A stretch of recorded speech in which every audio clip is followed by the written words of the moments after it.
our condolences to the Mills family, because these kind of tournaments can't go on without people like John Mills working out there, and volunteers and that type thing, and it's just a tragic situation. We were pleased that the case was dismissed today. Obviously, was dismissed without prejudice, or with prejudice, which is something that we had required. We were prepared to go forward and litigate this matter. We were also prepared to litigate the case civilly. At the time actually we were going to start beginning litigating it civilly on Monday, whenever Scottie had to appear in court.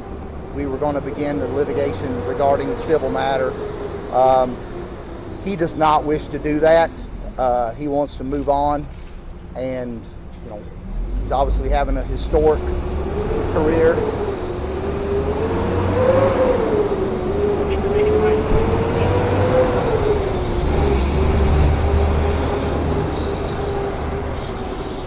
Why doesn't he want to file a lawsuit? Well, Andy, lawsuits are paid by the taxpayers. If he prevails in civil litigation against LMPD, who pays that? Taxpayers of Louisville. He doesn't wish the taxpayers of Louisville to pay him for whatever occurred. Also, too, litigation is a distraction for anyone. And the truly historic season he is having right now, being involved in litigation would be a distraction. And as we've learned, you all local know, I was involved in Kenneth Walker's case. I was involved in David McAtee's case. Litigation doesn't change what the police do. We can sue them and continually bring in those litigations, and it doesn't change. If Scottie thought it would somehow make a positive difference, I'm sure he would be willing to do anything that would make a positive change in policing or anything else. We had lengthy discussions regarding that, as well as regarding the criminal case, and he understands it was a miscommunication. As Mr. O'Connell said, he wasn't aware that the fatality had occurred.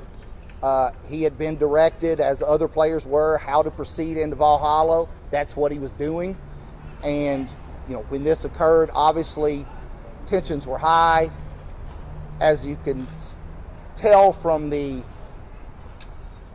body cam audio that several of you asked me about in the police car on the way downtown, that is Scottie Scheffler. He is, as always, as nice and polite and respectful as you could possibly be. I can assure you, if I was in the back of that police car, I would not have been nearly as polite as he was. But that's who he is. And the one thing about this possible criminal case, as I said, we were prepared to try the case, and a civil case. Every case is dependent on the quality of the defendant or the plaintiff. If they are likable, they are credible, and they are honest, then you have a good case. Scottie Scheffler, you cannot find one person to say a bad word about him. When he's in a police car after being falsely arrested, he is still a perfect gentleman. I can assure you, Andy Wolfson, you would not have been. Okay? I mean, it is remarkable the restraint and character he evidenced, not only during the incident, after the incident as he's being taken downtown, and in the press conference that day. Scottie Scheffler, we need more Scottie Schefflers in the world. Steve, some of the support he got from throughout the city? He's not from Louisville, but there were lots of people supporting him from then until now. Well, it's obvious he didn't do anything wrong. And as I've said repeatedly, the more evidence that comes out, the more it shows that, Scottie was a victim here. And I think everybody sees something like this happen and realizes they're one wrong turn or running into the wrong person away from going to jail themselves. Steve, I have to ask you, though, the statements that Scottie made after the arrest don't seem to fully align with what you're saying right now. He admits that he got impatient and went too far. No, here's what happened. is he is being interrogated after the most stressful situation of his life, right? And the officer is actually asking him leading questions and trying to get him to agree with them, okay? And that's why you don't talk to the police, because they are going to try to put words in your mouth. But And this was that's after- exactly what they did. But that was after he No. read his Miranda rights. He didn't Of have to course, speak. he didn't have to speak. But again, he asked to talk to the officer. He wanted to explain to him what happened. However, they are trying to get him to confess to something that he didn't do. And the video evidence shows he didn't do it. That's why you don't talk to the police. They are not trying to get to what happened. They are trying to get you to incriminate yourself. And that's what they were trying to do to him. And he didn't incriminate himself. He continued to show the quality of his character by trying to diffuse the situation. Steve, in that Detective body Gillis camera tell the video, truth? he specifically says the words verbatim, he just hit me with his flashlight. Do you believe there are grounds for a lawsuit if he so chooses? There are absolutely grounds for a lawsuit. He doesn't want to be involved in one. Again, because who pays? The taxpayers of Louisville. Scottie Scheffler doesn't want the taxpayers of Louisville to have to pay him a dime. He wishes to move forward from this case. Do you Should think the there be- officer was dragged? No, he was not. There are multiple eyewitnesses to the incident. The actual initial contact that I've spoken with, I have statements from, that the prosecutor's office have spoken with, that confirm that he was not dragged. You believe they would have dismissed this case if he was dragged? No, they would not have. That did not happen. Did the detective tell the truth about what happened? People make their own decisions on that. How is Scotty doing today, Steve? I mean, since the news of this, how's he feeling? He's happy it's over. He wants to move on. You know, he's still the best golfer in the world, so there's a lot to be said for that. And he's glad it's over. There was no hearing. Confirm that was him in the body cam video. That is him speaking. And where did that video come from? Was that leaked? You'll have to take that up with whoever got it or LMPD, because You think it wasn't provided in discovery, because discovery has not been undertaken yet in the case, because it was dismissed before discovery began. In your should the experience, does detective- LAPD frequently overcharge? Yeah, police overcharge every day. Any of you all get arrested leaving here, you're going to be overcharged. That's what happens. Why? Because it gives them more leverage in negotiations. In this case, they didn't have any leverage because A, we had eyewitnesses, B, we had video, and C, Scottie had the resources to defend it. That changes everything. But yes, police overcharge every day to every person. Do you believe this was an overreaction? And two, have you seen photos of any of the injuries or the officer's uniform? What I believe isn't important. My job was to represent, my client, who, again, I represent people in criminal charges all the time, and people ask me, how do you represent somebody you know is guilty? And my response always is, it's a lot harder to represent someone you know is innocent, because that's a lot more stress. So have you seen any photos of the injuries or the uniform? I've seen everything there is to see in the case. Anything else? should the detectives have received more than counseling for the body cam, given the history in Louisville?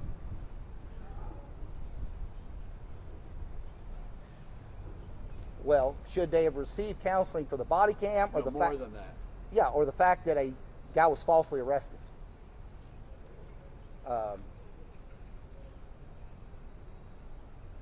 It's how the police discipline other officers is obviously been an issue around the country and in Louisville especially for a number of years.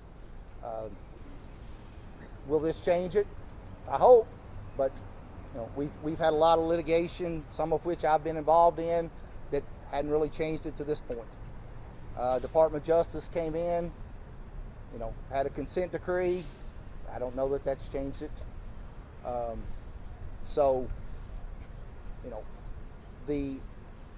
one thing that you should take from it is every person, regardless of,